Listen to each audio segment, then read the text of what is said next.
Hello guys! Hello Taurus! Welcome dito sa aking channel Taurus. Alamin natin kung anong messages, vibration, gabay energy para sa lahat ng Taurus. At ay general reading, so pwede kang makaresonate. Gamitin mo lang ang iyong intuition. Okay?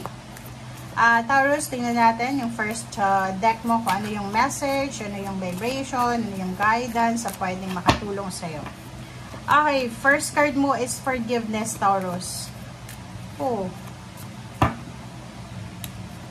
Next card is grief work. Okay, Taurus. Comment down below if you resonated. But meron ditong mga Taurus na siguro nakakaranas kayo ng grief. Diba yung parang ano ba sa Tagalog yung grief? Yung nakaranas ka ng mga sadness because you lost someone, nawalan ka ng karelasyon, nawalan ka ng kapamilya, nawalan ka ng tiwala, parang gano'n. So, kung ikaw ay nagluluksa, grief work. Kung ikaw ay nagluluksa, minsan sa nagluluksa, di ba, minsan nagiging parang mainitin yung ulo, parang sinisisi nyo yung sarili nyo, yung ibang tao. Dito sinasabi na feel your emotion, di ba? Kung ano yung nararamdaman mo sa ngayon, Taurus, i-feel mo siya. And forgive yourself, forgive others, let go of your emotion. Kaya ilabas mo yan, ilabas mo yung emotion na yan kasi once na hindi mo yan nailabas, mas lalong mahirap yan eh. Kasi sasabog ka, mas marami kang masasaktan, mas marami kang masasabing hindi maganda, mas maraming madadamay. So, dito sinasabi na if you're if you're in a parang painful na situation sa buhay mo, sinasabi ng barahan na release it, feel the emotion, honor your feelings, honor your emotions. Okay? And forgive yourself. Lahat tayo nagkakamali, Taurus, okay? Isipin mo yan ha, lahat tayo nagkakamali. Walang perfecto dito sa mundo. Okay? Kung may perfecto man yon, siya lang yon, kung sino man siya.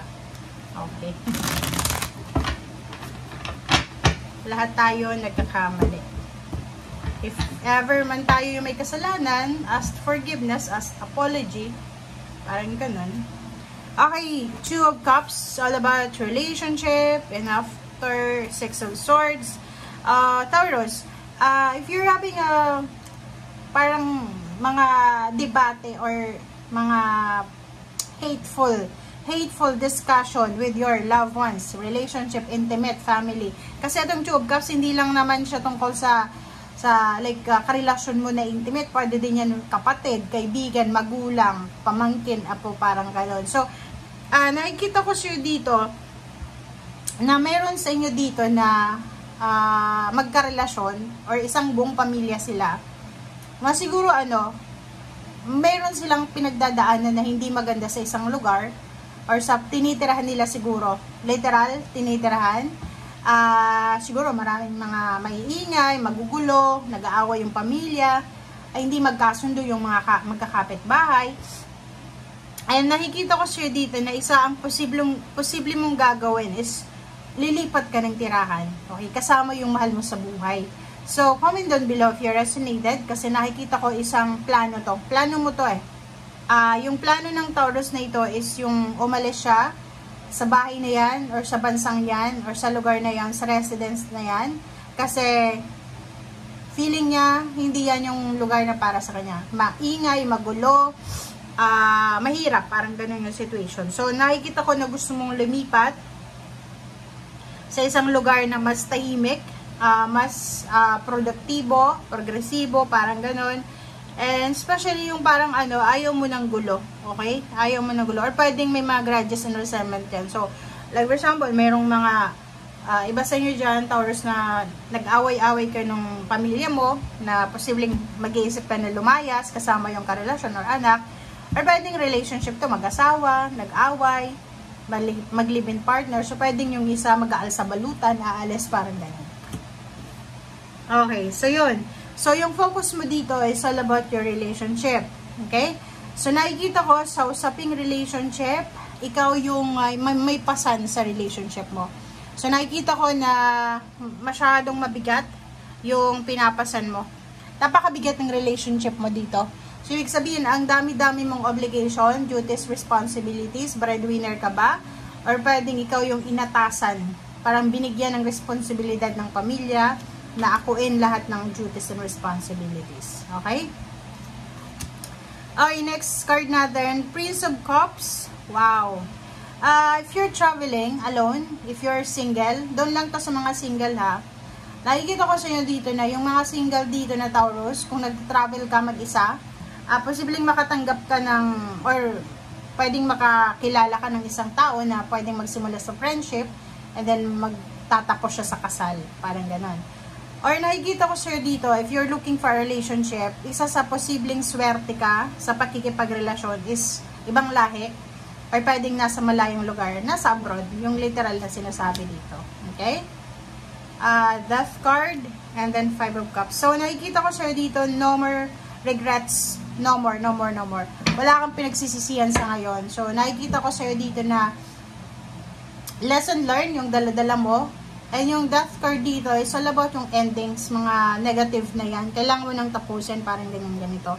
And yung 5 of Cups dito is all about your emotional regrets yan eh. Parang, yung iba sa inyo dito, ito siya, parang gusto nyo i-withdraw yung sarili mo sa sitwasyon na yan.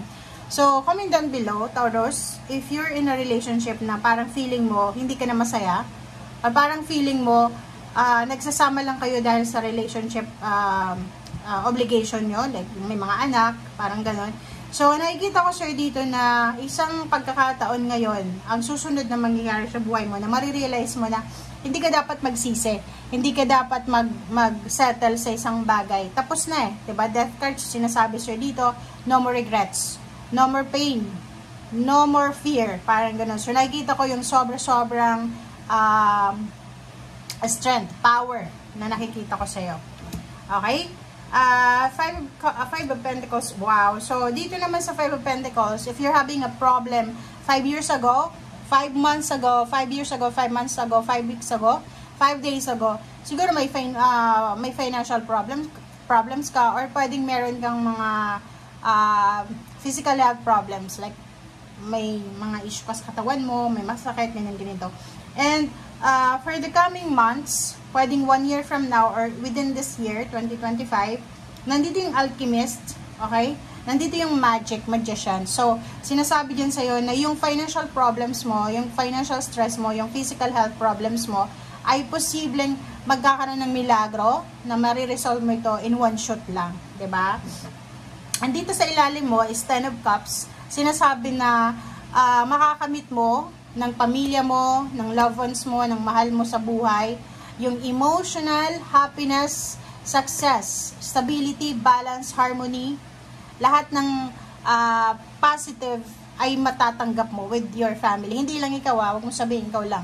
Lahat kayo, Taurus, okay? So, makikita mo dito isang incoming celebration of success, celebration of love, celebration of money, parang ganun ang nakikita ng relocation, travel, or anything na may movement or transformation, okay? Thank you guys for watching, Taurus. Bye!